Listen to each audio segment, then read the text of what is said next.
Hey there, Android developers! Welcome back to the channel. Today, we represent something visually stunning. Look at this! Just look at how clean this real estate application interface is. Usually, building a UI like this from scratch in Jetpack Compose takes a lot of time, right? Dealing with modifiers, shapes, and complex layouts.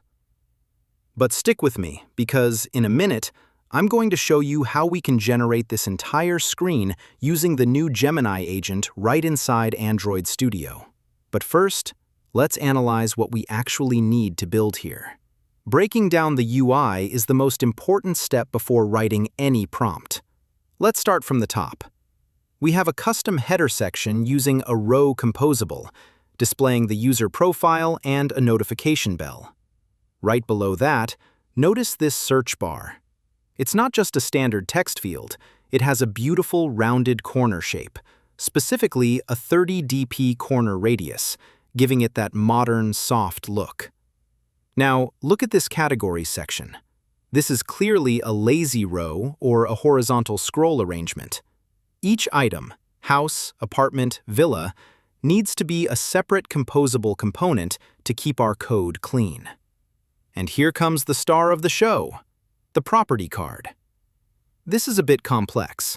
We have a box composable here because, look at the price tag. It's floating on top of the image. That requires a specific alignment. Below the image, we have the title, address, and a row of meta chips for the number of beds, baths, and square footage. All of this is wrapped inside a lazy column to handle the scrolling list seamlessly. And finally, look at the bottom. This isn't your typical edge-to-edge navigation bar. It's a floating bottom navigation, detached from the sides, with a dark background and rounded corners. It gives the app such a premium feel. Now here is the game changer. I am not going to write a single line of this XML or Kotlin code manually. We are going to take this design logic, turn it into a smart text prompt, and feed it directly to the Gemini Agent in Android Studio. We will let the AI scaffold the entire screen, including the navigation and the data models. Do you want the exact prompt I used to generate this flawless code? Or maybe you just want to download the full source code project? You can get access to all of that by hitting the Join button and becoming a member of the channel. If you enjoy this AI-powered coding content, smash that like button, subscribe, and let's dive into Android Studio. All right, folks, let's get the environment ready. First, check this out. I'm running the latest Android Studio, the Otter 3 Feature Drop Edition. It's super stable and optimized for what we're about to do. Let's close this info window and hit that New Project button right there. Now, pay attention here. Android Studio has changed the names a bit. We're going to select Empty Activity. Don't get confused with Empty Views Activity. That's for the old XML way. We want the modern, pure Jetpack Compose experience, so make sure the icon has that little Compose logo. Click Next. Okay, configuration time. Let's name our masterpiece Real Estate App. For the package name, usually it's com.your-company.app-name. This needs to be unique on the Play Store. I'm keeping the save location as default. For the minimum SDK, API 24 or NuGet is a sweet spot. It covers almost 99% of devices while supporting modern features. And finally, make sure your build configuration is set to Kotlin DSL. It's the standard now. Everything looks good? Let's hit Finish and let Gradle do its magic. All right, moving on. Let's handle our dependencies. Go ahead and open the build Gradle file for the app module. We need to add the Navigation Compose library here. I'm adding version 2.9.3. Just a quick note here. This is the latest version as on recording this video, but depending on when you're watching, a newer version might be available, so feel free to check and use the latest one instead. Once you've added that line, hit the Sync Now button at the top to make sure everything is set up correctly. Okay, let's bring in our assets. I have all the resource files ready right here. By the way, you can download all these resources for free from the GitHub link in the description below. I'll also leave it in the pinned comment for you. So, I'm going to select these folders, copy them, then head back into Android Studio. Find the Drawable folder.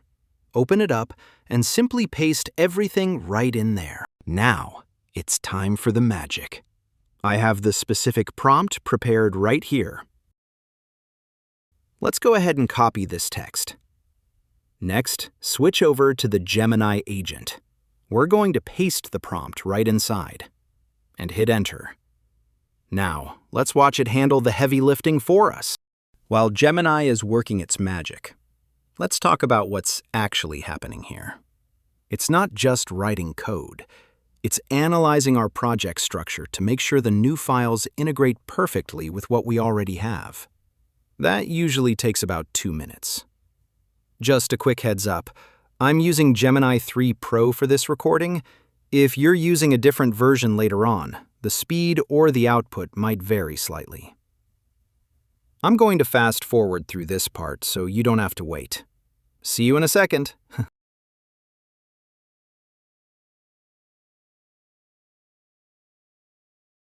All right, the agent has automatically applied all the changes to our project. Let's fire up the emulator and see what we've got. I'm hitting the Run button now.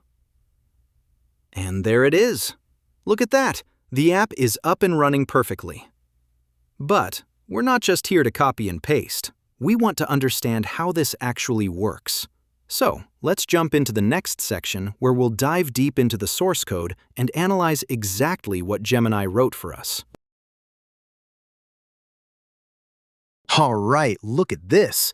We have a fully functional real estate app built entirely with Jetpack Compose.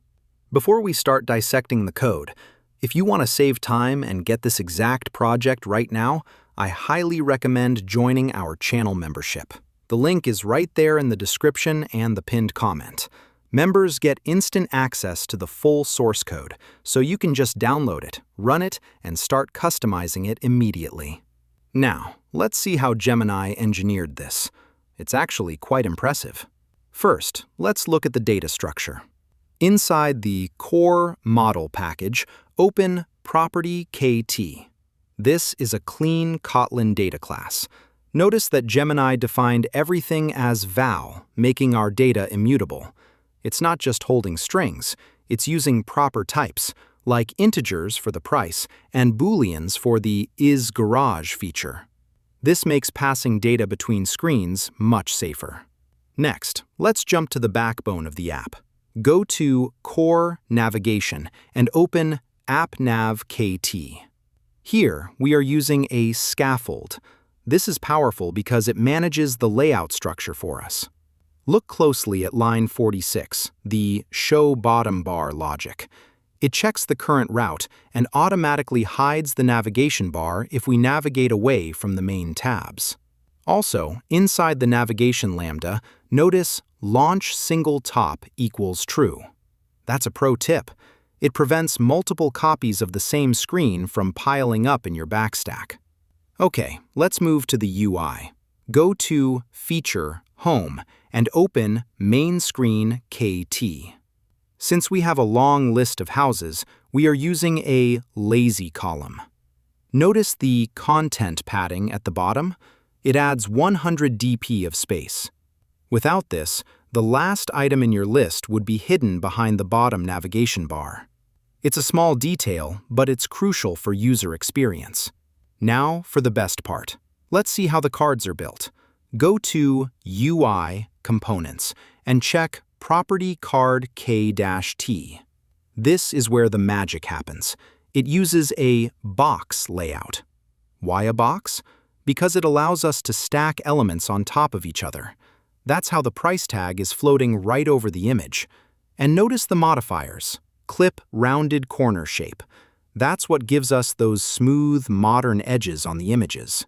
Just quickly, Take a look at Categories Row KT in the same package. See how it uses modifier weight 1F? This ensures that all those category icons, house, apartment, villa, are spaced out perfectly evenly across the screen, no matter what phone size you are using. Finally, a clever little helper. Check the util package for getDrawableID. Since our data comes with image names as strings like pic_1, we can't use them directly as resources. This function dynamically finds the resource ID matching that name. It's a very handy utility for dynamic content. So, there you have it, a professional modular architecture generated by AI. Again, if you want the code without the hassle, check the membership link. Thanks for watching, hit that subscribe button, and I'll catch you in the next video.